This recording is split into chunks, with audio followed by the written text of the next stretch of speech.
The Match Ball. Well, hello there, and welcome to the show that is brought to you in association with Levi Solicitors, no less. Yep. Still those guys, yep. Go to them for your wills, your probate, your conveyancing, etc., etc. And litigation. Dispute resolution, commercial like property things. All that good stuff. Yeah, excellent. Welcome to the show. Dan here with Michael and with Moscow White, live streaming this one on YouTube for our TSB Plus members. Remains to be seen whether or not you've got it all working or not. It's exciting, isn't it, though? The jeopardy. Tape it back together and get it working. We do have Moscow's tape that he usually keeps to himself for his weekend activities, but thank you for bringing it in. 3-0 against Rotherham. Felt like about as routine a home win, as you're going to get that one, really. It should have been more, shouldn't it? It was all fairly calm, wasn't it, that? I think I didn't feel particularly worried. Farkas says it should have been a tennis score. Which one do you think? 40-15. Could have been. That would have unusual. been exciting. Because the minimum, I guess it never finishes 0-0 in tennis, does it? So I don't know if is he talking about sets? Is he talking about points? Because, advantage juice, 40-all, 40 advantage, 6-5, 7-6. What sport was John Hugel playing? He was just generally grumpy, wasn't he? I think he was... Was Pat Bamford playing volleyball? He wasn't as bad at that as Tom Eaves, who was a proper blast from history when he came lumbering on and started. His main thing was, Tom Eaves' main thing was getting sort of batted about by Charlie Creswell, and then right on full time he managed to sort of bat him about a bit back. And then I think he'd be like, right, I'd done something. Because apart from that, he was just garbage. Yeah, it was a pretty clear golfing class, wasn't it? Yeah. They didn't have any particular route to goal, as far as I could tell. They didn't seem to have a plan. Their plan seemed to be to hit the ball to our left, where that bloke beat Junior Firpo in the air quite a bit. But then every time he beat him, it just ended up with Ampadu or Rodon or one of our midfield with the ball anyway. So they had 2 goals at Firpo in the first 2 minutes, and then that didn't work, and that was pretty much it. It was good, wasn't it? Run out of ideas. And then knock it up to Hugel, who will needlessly wrestle with whoever's with him while the ball is completely immaterial. And then again, he'd generally be busy wrestling with Ampadu or something, and then Ampadu would eventually get around the side of him, and because he was actually watching where the ball was rather than just trying to fight, just say, well, shall I just take it then? Hugel's misery was kind of emblematic of the whole thing, because he lost the ball at one point in the second half, and it was one where he could have tried to claim it was a free kick, but it was 3-0 and it was so close to the end. I think he couldn't even be bothered. He was like, oh God, I know I won't get anything. It's not even worth complaining about. Get me off this pitch. I've had enough. Didn't West Ham pay £8 million for him? Well, at some people point? wanted us to pay at least that. Remember? I don't think I did. There were the dark days of everyone being like, "We've got to get Hugel in." Was it not? We need to get someone in. I think he had but he was he was the one. He'd had half a good season in the Championship, hadn't he? So people got a sensible got signing, going. Guaranteed goals. Unfortunately, and there's an argument with a player like him that if you gave him service, he'll probably will knock in a few goals here and there. Unfortunately, he can't do anything else, and so it's kind of like an inverse Bamford. Although Bamford, as we learnt today, very handy in the box. Yeah. Or elbowy. I mean, that is one of the big talking points, and I guess it's the jump off point for what happened with the rest of the game. Although, even if that hadn't happened, we were going to win that game, weren't we? I think so. It's hard to see it going any other way because, like you said, the golfing class was just so visible and so obvious. Yeah, it felt like we were always going to score, and they were probably never going to. I mean, they didn't have did they have a shot on target till the last 5 minutes? I don't think they did. They gave it a good go at the end. Melier had to do 2 pretty good saves. But yeah, that was last 5 minutes, wasn't it? I was going to say, it all got a little bit loose by then, hadn't it? Subs have been made. The team's shape has changed. We missed Gruff. Yeah, we did. The Gruffalo, once he was off the pitch, was a big... I like that. Yeah. Yes, the penalty as well is going to be the other big talking point. Crescencio Somerville. Not really sure. That was cojones is the word I think I'm swelling around in my mind, because it takes bollocks to do that. And Simon's just saying that Farkas diplomatically said he prefers a classic penalty style, Pirro style. It's weird because I'm in the cop. I've seen a replay of it now. It's not even close to the crossbar, but there's a fraction of a second where you see the ball leaving his foot, and you go, "That's coming towards me. That's miles over." Absolutely miles over, and then it just dipped in. Good job by VAR, as Tony's pointing out. Helped us today by not being there with Pat's first goal. Would you? And Probably, yeah. West Brom scored that handball earlier in the season, didn't they? So we'll call it even. I mean, it's difficult. I've not yet seen an angle that shows him making contact. I've seen him. Who, Pat Bamford? Yeah, he kind of goes at it definitely- but there's not definite. Like, I'm not convinced it's actually touched him. What does make me think it did touch him is the way, and this was before I'd even seen a replay or anything. As soon as he ran away, celebrating and giving it as big as he was going very large on the celebrations, and then all the complaints started because he'd made such a big deal of celebrating it. I was like, yeah, he's handled this. Because it was He celebrated with his arm, didn't he? Yeah, Well, he at the did, end, he yeah, did it the kinda does exact. that. He did the exact same motion that he used to score. But before in the he celebration. before he'd got to that point, he'd gone away like fully arms in the air, going, "Oh yeah! What a great goal I've scored!" And I was like, "I think he's hiding something." Was he hiding it? Because he was, like I say, celebrated with his elbow. Yeah, but he did that on the far side of the pitch, away from all the officials, and knowing that it's probably knowing that there's no VR. But that's what made me think something was up. Did you that Pat see was acting very guiltily by trying to be very innocent? And they said the ref spoke to Bamford as the game was about to restart, I think, and just it must have been a, did you? And I think he might have gone, yeah, probably. But I'm still, it's hidden because the kind of the replays from a distance, you can't say for certain whether he's actually touched it. And then the one, I think you can. and then the one that would give it away is from behind the goal, and the contact is hidden by the big padded bit on the stanchion. So that the ball goes behind that bit, elbow is there, and then it comes out the other side. So we're saying inconclusive. Yep. He really clearly elbows it. We in. need some Zapruder style He tapes. clearly waves his elbow at it. I am not convinced he clearly touches with his elbow. Which other bit of his body does it go in? I don't think it touches him. Yeah, it definitely does. Not even sure.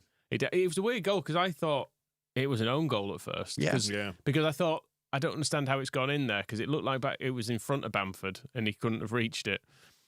And then it was in the net all of a sudden. So I thought it was one of those maybe where the cross had taken a nick of a defender and gone in. Or Too something, confusing, wasn't it? Exactly. How can we be expected to think that's handball when we just don't know? Exactly. But We just don't know, Michael. another assist for Firpo. Yes, Junior, informed Firpo. It was a very good move. And now with a song as well. Although it started with Stuck in my head is that one. a bad move because Glenn Kamara had gone up front and he was a bit annoyed that Firpo didn't just give him the ball, and then it came to it anyway because Roden drove from the back, which was very good. I'm watching the replays now, so talk amongst yourselves. I was going to say, You're soon going to have to come back and say yes. That's No. clearly elbowed in. Not seen anything yet. question from Dan then in the YouTube comments: was that the most complete performance of the season?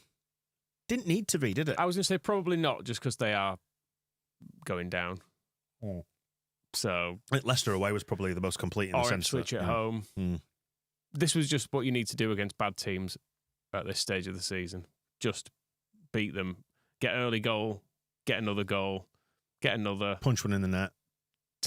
make a load of changes so you can rest certain players. It was just all nice and calm and structured, and we got to, I don't know, we had it all our own way, I think was the thing. Yeah. Whereas you look at a game, I obviously have no idea of what actually happened in it, but you see Southampton going a couple behind and eventually coming through to win. But you think they have not had that game their own way for a lot of it, and it's been stressful for them. Don't show it, Moxco. You'll get us A strike for copyright See that infringement. blue line? Yeah. Oh, So you right. can't see what's going on Gotcha. behind there. So the cross goal camera that's looking across to it is blocked by the rear post holding the net up. Yeah. Yeah. All right. So that is where you would see the contact if there is any. And on all the other ones, it looks to me like he waves his, all right, then before there's any touch, he kind of pulls it back. So I'm not convinced he actually manages the to the withdrawal touch method. Okay. It's a bit. This is Eurogist. If the glove doesn't fit, you must acquit. I mean, the other way- There's reasonable doubt on this now. I'm not even sure we should have had the penalty, though. That's the other thing. I'm not sure if Somerville gets fouled. There was a little trip in there, and the ref was close enough, so I'm going to go with the ref's decision there. I thought it was probably a foul. It probably was, but it's a little bit like kind of... Hey, Tony's saying as well, we should have had a penalty on Nonto as well. So Although the word is that- that was outside the box. Well, there was the one. Is that the one that was given as a foul? No, it's a goal kick. It was against in- Nonto. Because there was No, one. There was one where it's, I thought Nonto was running to the box and someone basically rugby tackled him, and the ref gave a free kick Up against your him. end. Yeah. I All can right. see that from my vantage point. First half, he kind of asked somebody off the ball, so they chopped him, but it was outside the penalty area and they gave a goal kick. But I don't know about the one in the second half. No strong opinions. I wasn't looking closely, but one of those things you think, well, I don't see why he would have fouled him because he was just trying to get on the end of the ball there, and I can see why the defender would have fouled him. But anyway, there's a Somerville one. I could see why he went down because he kind of got crowded out, and then I think there's enough feet close enough to his ankles for him to go way. And then when Pat picked up the ball, were you thinking let him take it? Let Pat take it. Yeah, I wanted Pat to take it. There was a bit of me today as well with a 2-goal lead, thinking, yeah, just give him a go. Yeah, let Pat take it. What I wanted to happen was when he gave it to Somerville, I was actually shouting, "Give it him back." And then I noticed at that point, that's when Wilf Nyonto appeared and was like, "Don't I get to take this, given like I set the chance up?" And the pair of them were just like, Lads, "No." Shots fired. Nice. Shots fired, by the way, in the stream. It's all going so well. We're having a nice time, and Paul's coming along, slating us for our appearance. What? Says, "You guys off to a funeral after this, by the way. Get some yellow, white, and blue on." This is blue. Yeah, I'm a middle-aged man. I'm not going to wear bright white in the middle of the winter, or yellow, or bright blue.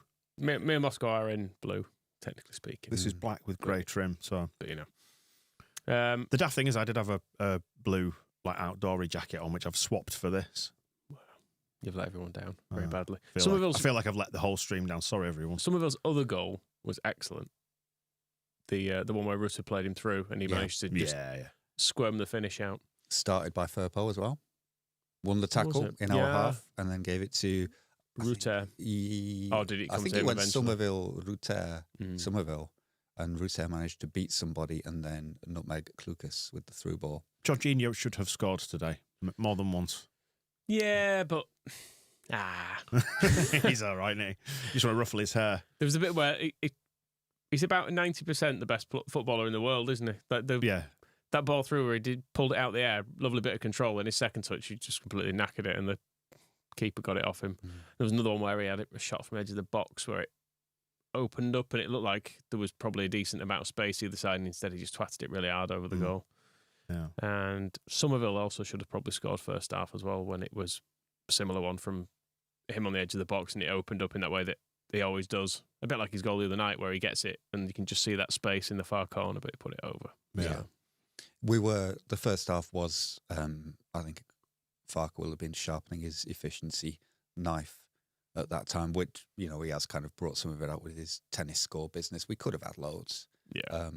Which is why maybe it needs a phantom handball and a slightly snuck penalty, and then the goal. I actually thought, I couldn't tell. It looks better on the replay, but my first instinct was that Somerville's touch when he went through was put a little bit too close to the goalkeeper. But then it turns out maybe he just got it perfectly right. Touches of shades of Beckford against Scum. That kind of a touch where the keeper ends up thinking he's coming for it, and then he's just a little bit slow. And you can kind of look dead clever afterwards. You can be like, I was drawing the keeper out, when you're actually like, fucking hell, I overhit that, but got there first because I'm dead quick. Manager's comments are coming in from the post-match press conference with regards to the handball. Farke, pleased with the clean sheet, felt if Bamford did handle, then it's about time we had a decision go our way, and believes that we would have won it regardless of the amount of chances. We would have won it regardless with the amount of chances that we created. And then Liam Richardson has said, this is the Rotherham boss saying that it hasn't led to the result, which is to his credit, because it'd be easy to come into the press conference and say that was the thing that turned the game. Says he's disappointed for the lads, but 10 minutes in the second half has won the game for Leeds. Any arguments with any of that? I'd say it was more like the full 90 won it for us. By being better for all of it. Just some more comments from Farke. It's not often Rotherham concede 3, so we were respectful to win with a clean sheet. Scoring 3 goals, you have to be happy. It could have been a tennis result, but Rotherham are a side who fight to the end. And then, regards to the penalty, a little bit more colour for this. And again, you'll just nod along, Michael. Definitely, I'm too old for this generation. I'm old-fashioned. I'd rather have the ball in the corner. Not a big fan of this, but who scores is right. It's like he's so weary with the youth in this squad, isn't he? Like, God, these kids. Last time Somerville tried to put it in the corner, he hit the post from a penalty. So it's probably safer faffing about. Put some faff on the ball instead of going direct has worked. So that's good. I thought it was interesting, just thinking of their keeper diving out of the way for that penalty. I thought it was interesting at the start of the second half when he was still wasting time. Spending the ref told him twice to hurry up. It's like, cool down. But I suppose the idea is if you stay in it at 1-0, break the game up. But the and all idea that, of still wasting time at 1-0 is depressing, aren't isn't they it, 12 really? points off safety? Exactly. Well, but yeah, you're not going to get that back by maybe snatching a late draw, are you?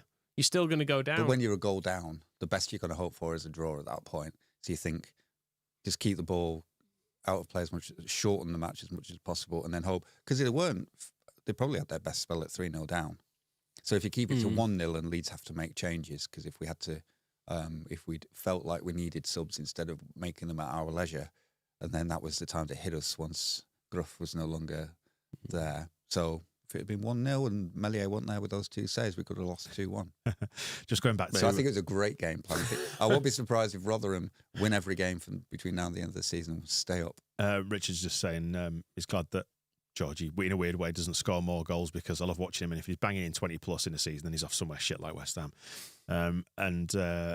Yuboa's arse, good name, says, does everyone laugh every time Georgie wriggles out of an impossible looking situation? I reckon my LX, which I think is expected laughs, is about 7 laughs per match watching him. I'm the same. That's like whatever he does now, I just kind of have a giggle to myself because he's just such fun and he seems like he's having fun, and that's the thing that warms my heart. The thing with him is seeing how he's going to use his first touch to do some weird change of direction, because so often it feels like he steps ahead, doesn't it? He's leaning one way and then he completely spins, or he'll do a double feint where he'll kind of, you think, oh, he's going right to then go left, and I know what he's going to do, but then he goes the other way, and it's great fun to watch. Yeah. I don't mind that he never scores as long as we win 3-0. Because it means we might be able to keep him for a bit if he can't finish. Maybe. I mean, John Usual got a Premier League move. I mean, Christ. Liverpool bought Darwin Núñez. Why are you trying to sell him, dickhead? I'm not. I think he'll play for us in the Premier League next season. Did we get many laughs out of the Southampton game? I was towards the second half of the second half, in that kind of spell where it all got a little bit loose and a bit uninteresting. I was kind of hooked on that. I kept getting the score notifications coming through, and I was like, oh, it's 3-2. Thinking, oh, the dog botherers have done us a little bit of a favour. And then, oh, no, it's 3-3. Oh, no, it's 5-3. And then it's finished before you even know it. And the crucial Tom equaliser. Lee's own goal. Tom Lee's his fault. Warnock vindicated Moscow. Tom. Well, we haven't seen it yet. It could have been like Pat Bamford's handball. Didn't happen. So we need to be clear on exactly what he's done. But yeah, I had a thought, because for weeks we've been, and also Farker has been, we just need to put these games to bed early, get a nice 3-0 lead, and then it's easy. But then, like, the last half hour of that, I was kind of like, could I get away with just watching Southampton Huddersfield can you put it on the stream on? Put it on the big screen? Yeah, because this is a bit boring. Yeah. You can double fist it, 2 tellies. Tom Eaves is not giving me a great deal of excitement here, and it's been nice to see Peltz. Seen him now, so maybe we could put an exciting football match on instead. But so I've just accidentally started playing the Tom Lee's own goal there. Sorry, I've got the sound on. I'll turn that off. I'll tell you if it's his fault. How badly to blame he is in just a moment. Let's do some live reaction. And like have a some look marks at it. out of 10. I assume this is going to be it. Let's see. It's a cross, and it's a bit unlucky. He kind of dangles a leg on the front edge of the 6-yard box to stop the cross going in. It's forgivable. It's forgivable. And the other one is Ipswich dropping points again earlier on. Yeah, I mean, they rescued a point in the end, didn't they? But they're just drawing themselves to death, aren't they? They're finished, aren't they? We did decide, I think. And it is the draws that kill you in this division. Because they've not actually lost many games, have they, in this period? I was feeling quite vindicated by Ipswich, because I can remember saying early in the season that the reason that they'll drop off is because they just kept conceding too many goals. And then I thought maybe that's what's done with Southampton today, because you can't concede 3 to Huddersfield. But then looking at their recent results, they've been like, every game's been to 0. Well, there's an interesting little bit of... I don't know what's happened to them. I was going to say there's a bit of interesting symmetry there, Moscow, because both us and Ipswich have scored 55. We've conceded 26. They've conceded 40. Yeah, and Southampton have conceded 36, I think, or 35. Yeah. So about 10 more than us. But recently, they've been very good defensively. So who the hell knows? Because that's the thing with... So the two things have been Ipswich concede too many. They surely can't keep scoring their way out of trouble, although they sort of did it today to get a point. But then George Hurst getting injured also means more difficult for them to keep doing that. So that's their big problem. And then Southampton, the thing is, will their form change when they start playing teams in the top half of the table? It's like, well, Huddersfield are causing them problems, and they are quite emphatically not in the top half of the table, but they've not caused them so many problems that they can't just stick 5 past them anyway. So that's kind of annoying. It just feel like we've just got to keep pace with them and just not let a gap open up. And and let it all go down to those final few weeks of the season. And it's just gearing up for the final day, isn't it? There's no two ways about it. You can see it now. It will be a day for the ages if it comes down to that. And I, for one, I'm here for it. Yeah, I'm looking forward to it. You've got to look forward to that, haven't you? And The you've got a prospect season of it. ticket, so you have to be. Well, yeah. I mean, there is that. It's matter. booked in. I mean, Yes. now we are now actually for the first time this season ahead of Ipswich properly, aren't we? Because they've got a game in hand, and even if they win that, They can probably, unless they win it by a massive margin because of the goal difference, we will be ahead of them. So they have always been ahead of us this season, haven't they? They'll be crying into their tractors. And So that's good. perhaps one to deal with when we speak to Phil for the show on Monday is that we are now the runaway best home side in the division. Well, that's good to know. Yeah, the home form is the best. 40 points out of 16 games. Leicester 3 points behind us. They have a game more to play on us to catch up with us, but we will still be up there with them with the same number of points, even if they win it. Going back to Jordan Hugill, I didn't like that tackle on Roden. No, that was bad. I thought that was bad it was tackle. borderline red. I thought it was that, and then it's really weird. I kind of want to go back and watch him more closely because I don't think I've ever seen a striker less interested in the football. He's just really, really into wrestling with people to the point where he thought, are you in the wrong sport? And then the other thing of today is Connor Roberts' debut. Yes. He will. Nice big scissor tackle by him. I was going to say, I don't know if it's going to be this season or if we sign him permanently next year. At The some red card. point, I think red cards are a given. He's going to give away a penalty. He's got that just the tackle. It was fortunately up on our right wing when he pointlessly chopped that player for absolutely no reason. He's going to do that in the penalty area one day. I think it'll be fine. First thing he did when he came on was he started shouting. He was organising. He was like, push up, push up. Well, I was like, great. And then the second thing he did was a run forward, which was like Jed Spence's debut when I think he did that twice. And we were all like, it's Roberto Carlos. We're saved. Well, And Catherine was then playing today, he actually, was. for them. And then the third thing was he chopped that guy. And I was like, yeah, this is going to bite us at some point. Simon is just saying that the Rodon foul was a straight blue. Oh, of course. In his opinion. One for the sin bin, which is good idea, bad idea? Just get your hot take on it. Bad. Because it'll result in teams time wasting for 10 minutes, won't it? Yeah. It's Just just don't a bother. bad idea. As I heard some conversation about it. Quite rightly said, yellow cards. Just give them yellow cards for dissent, and then if they do it again, give them a red card. Yeah. So the powers were also there. I loved though here.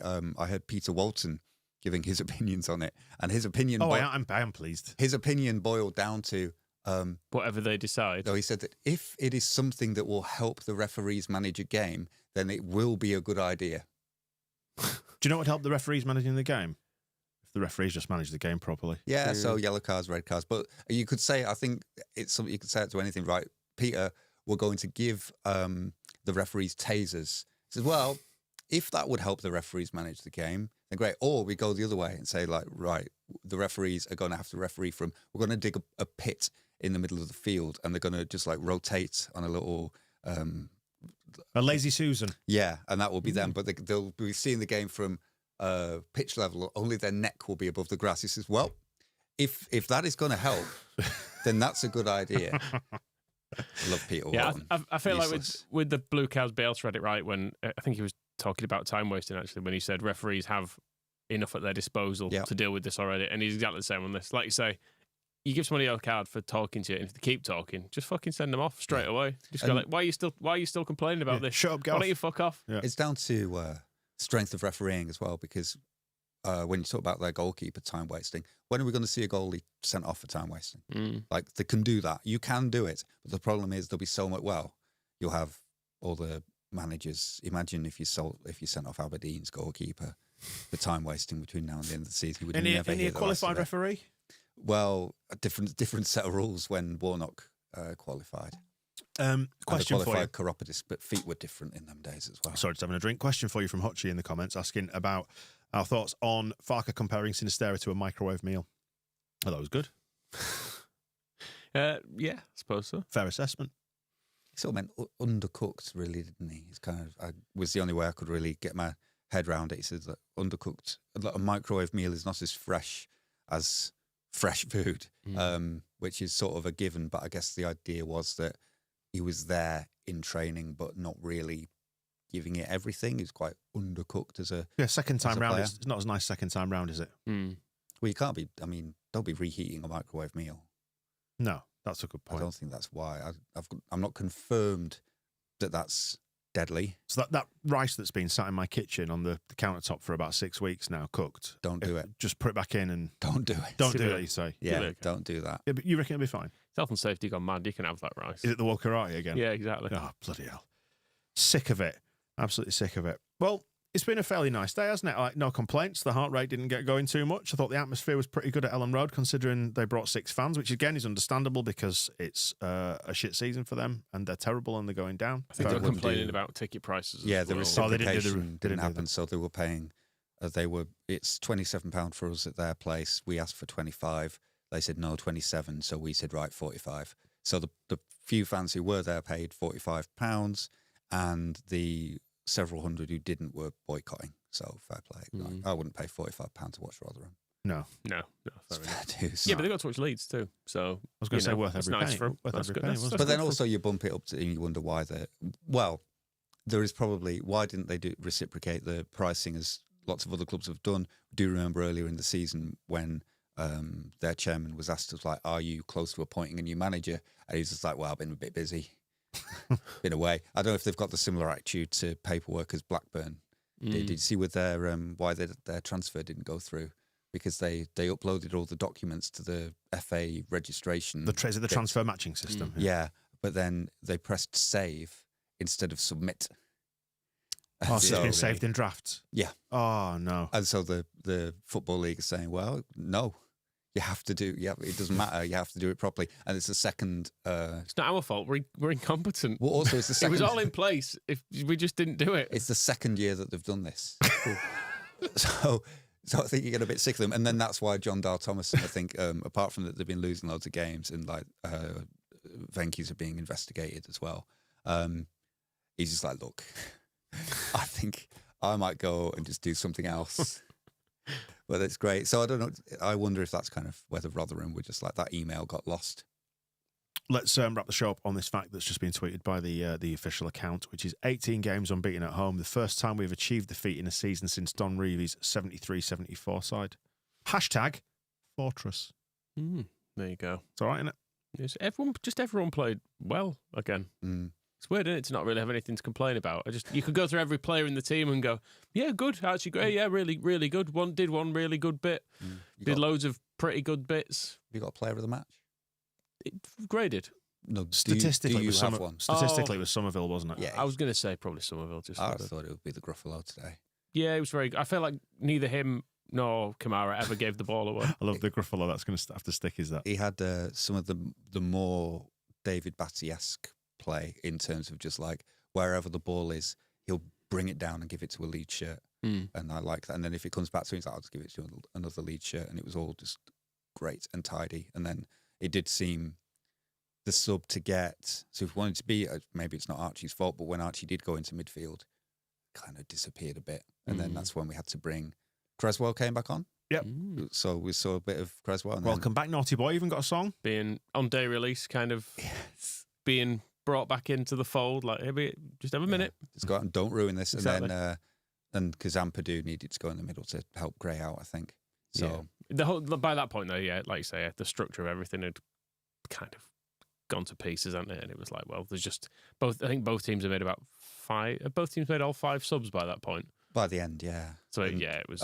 It doesn't count really. Rotherham The bad made stuff. loads at once, didn't they? Yeah, and it went earlier, didn't he? Because the game was clearly won. Yeah, it was Pirro and Byram on at 63, 64 minutes, 75 minutes for Matteo Joseph and Connor Roberts, and then Charlie Cresswell, 5 minutes at the end. I mean, we should have. I was just thinking of Joseph then. There was a bit at the end where it looked like he could have probably scored, then he squared it to Rutter, who then put it past the post. This was like in the dying seconds of the game. It was just like one of those things where you think, oh, it would be nice to just get another one, but also it doesn't matter. What would be nice as well is if Matteo Joseph could come on for 5 minutes at the end of the game and not give away a stupid free kick in a really, really dangerous position. Every single damn game. And Look, I tell you, it's this generation, these kids. well, he always does it right in front of Daniel Farker as well. So I feel like every game he's come on, he'll do that. Just give a free kick out wide, and he'll turn around and Farker's there going like, "Why do I keep bringing you on if this is what you keep doing?"